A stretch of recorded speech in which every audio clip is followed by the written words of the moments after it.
survivors. We began with WLKY's Megan Matthews. She spoke with a family who recounted the frightening moments when the deadly storm arrived.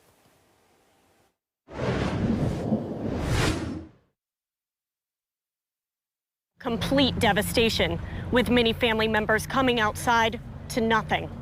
Now it's indescribable to watch this community pick up what's left of their homes and their memories, trying to salvage anything that might be left. My son called me. He's like, Mom, the house is gone, the house is gone. And of course, it was when everything was going on, and he was just in pure panic. Stairs that once led to bedrooms with a roof over their head, now exposed to the elements. As Tina Carnes' family tried to recover what's left of their home on Kermit Jones Road.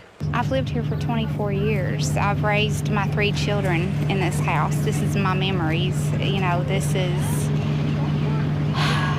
I don't know, it's sentimental to me, and I'm not okay. Looking around her neighborhood, she says there's not one home that's recognizable as people pull family mementos out of the wreckage. On Friday night, Carnes was 3 hours away on a work trip, expressing a feeling of helplessness as she listened to her children take shelter in their hallway closet. It was the only room spared by the storm. I heard everybody screaming, and it was one of the most helpless feelings that I could have, is to be gone and not be able to hold on to my family and try to protect them. After everything has fallen apart in London,